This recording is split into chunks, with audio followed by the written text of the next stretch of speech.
पवनसुत पंचरत्नम्।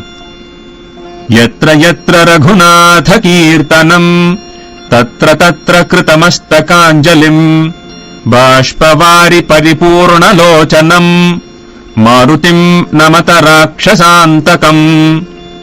मीताखिल विषयेच्छम् जातानन्दा श्रुपुलकमत्यच्छम् सीतापतिदूताद्यम् वातात्मजमद्य भावये हृद्यम्। तरुणारुणमुखकमलम् करुणारसपूरपूरितापाङ्गम् सञ्जीवनमाशासे मञ्जुळमहिमानमञ्जनाभाग्यम्।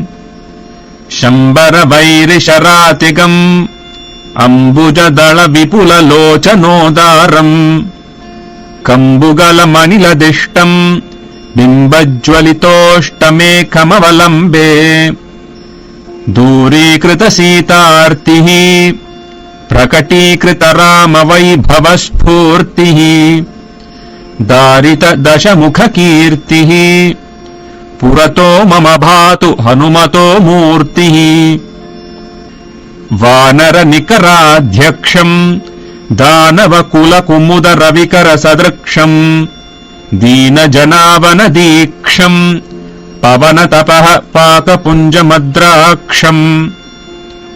एतत्पवनसुतस्य स्तोत्रम् यः पठति पञ्चरत्नाख्यम् चिरमिह निखिलान् भोगान् भुक्त्वा श्रीरामभक्तिभाग् भवति।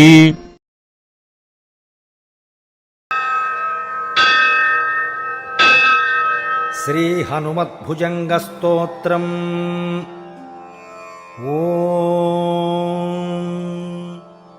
प्रसन्नाङ्गरागम् प्रभाकाञ्चनाङ्गम् जगद्वीपि शौर्यम् तुषाराग्रिधैर्यम्। तृणीभूतहेतिम् रणोद्यग्निभूतिम् भजे वायुपुत्रम् पवित्राप्रमित्तम्।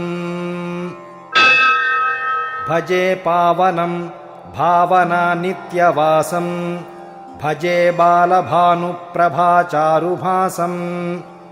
भजे चन्द्रिकाकुन्दमन्दारहासम् भजे सन्ततम् रामभूपालदासम्। भजे लक्ष्मणप्राणरक्षादिरक्षम् भजे तोषितानेकगीर्वाणकक्ष्यम्।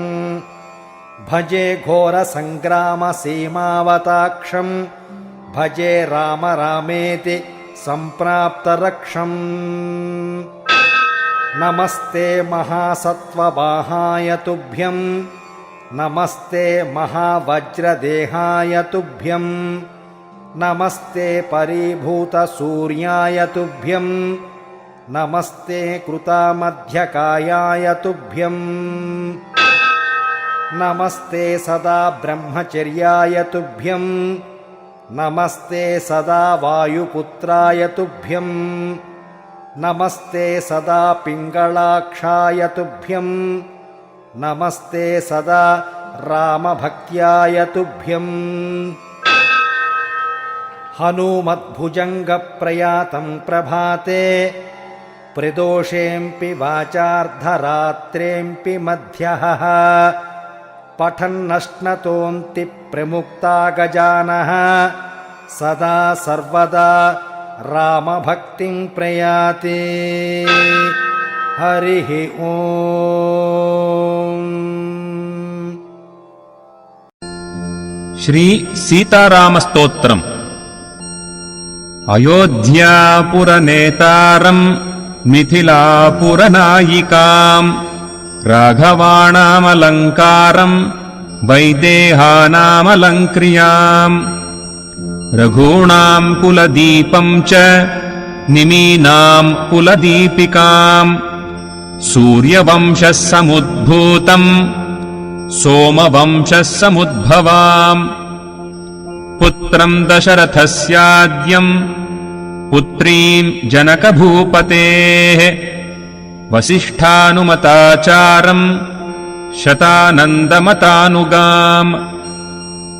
कौसल्या गर्भसम्भूतम् विदे गर्भोदिताम् स्वयम् पुण्डरीकविशालाक्षम् स्फुरदिन्दीवरेक्षणाम् चन्द्रकान्ताननाम् भोजम् चन्द्रबिम्बोपमाननाम् मत्तमातङ्गगमनम् मत्तहंसवधूगताम् चन्द्रनार्ध्रभुजा मध्यम् कुङ्कुमार्ध्रकुचस्थलीम् चापालङ्कृतहस्ताब्जम् पद्मालङ्कृतपाणिकाम् शरणागतगोप्तारम् प्रणिपातप्रसादिकाम् कालमेघनिभम् रामम् कार्तस्वरसमप्रभाम् दिव्यसिंहासनासीनम् दिव्यस्रग्वस्त्रभूषणाम्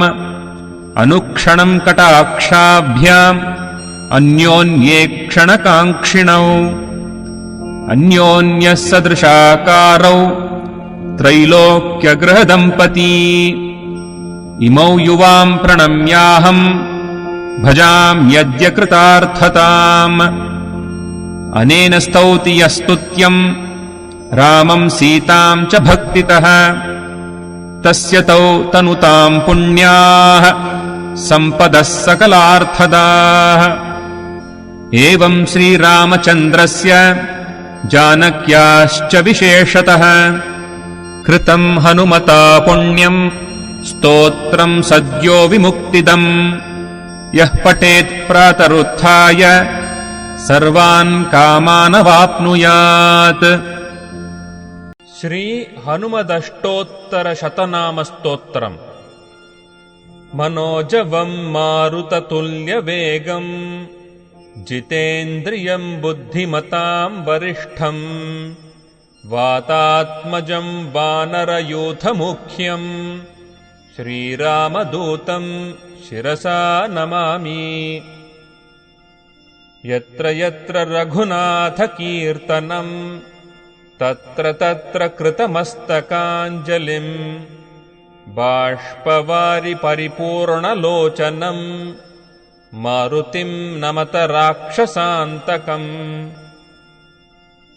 आञ्जनेयो महावीरो हनुमान् मारुतात्मजः तत्त्वज्ञानप्रदः सीता देवीमुद्रप्रदायकः अशोकवनिकाच्छेत्ता सर्वमाया विभञ्जनः सर्वबन्धविमोक्ता च रक्षो विध्वंसकारकः परविद्यापरिहारः परशौर्यविनाशनः परमन्त्रनिराकर्ता परयन्त्रप्रभेदनः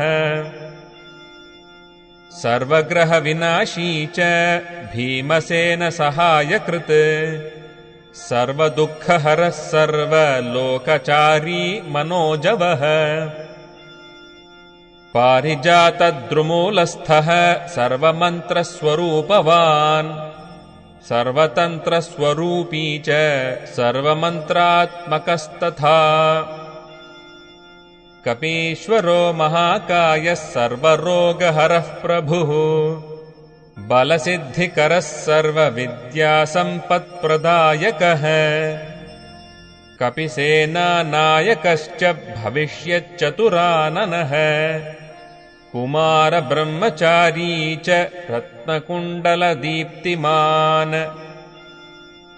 सञ्चलद्वालसन्नद्ध लम्बमानशिखोज्ज्वलः गन्धर्वविद्यातत्त्वज्ञो महाबलपराक्रमः काराग्रहविमोक्ता च शृङ्खला बन्धमोचकः सागरोत्तारकः प्राज्ञो रामदूतः प्रतापवान् वानरः केसरीसुतः सीताशोकनिवारणः अञ्जनागर्भसम्भूतो बालार्कसदृशाननः विभीषणप्रियकरो दशग्रीवकुलान्तकः लक्ष्मणप्राणदाता च वज्रकायो महाद्युतिः चिरञ्जीवी रामभक्तो दैत्यकार्यविघातकः अक्षहन्ता काञ्चनाभः पञ्चवक्त्रो महातपः लङ्किणी भञ्जनः श्रीमान् सिंहिका प्राणभञ्जनः गन्धमादनशैलस्थो लङ्कापुरविदाहकः सुग्रीवसचिवो भीमः शूरो दैत्यकुलान्तकः सुरार्चितो महातेजो रामचूडामणिप्रदः कामरूपी पिङ्गळाक्षो वार्धिमैनाकपूजितः कबलीकृतमार्ताण्डमण्डलो विजितेन्द्रियः रामसुग्रीवसन्धाता महिरावणमर्दनः स्फटिकाभो वागधीशो नवव्याकृतिपण्डितः चतुर्बाहुर्दीनबन्धुर्महात्मा भक्तवत्सलः सञ्जीवननगाहर्ता शुचिर्वाग्मी दृढव्रतः कालनेमी प्रमथनो हरिमर्कटमर्कटः दान्तः शान्तः प्रसन्नात्मा दशकण्ठमदापहृत् योगी रामकथालोलः सीतान्वेषणपण्डितः वज्रदंष्ट्रो वज्रनखो रुद्रवीर्यः समुद्भवः इन्द्रजित्प्रहितामोघब्रह्मास्त्रविनिवारकः पार्थध्वजाग्रसंवासी शरपञ्जरभेदकः दशबाहुर्लोकपूज्यो जाम्बवत्प्रीतिवर्धनः सीतासमेत श्रीरामपादसेवाधुरन्धरः इत्येवं श्रीहनुमतो नाम्नामष्टोत्तरं शतम् यः पठेत् शृणुयान्नित्यम् सर्वान् कामानवाप्नुयात्।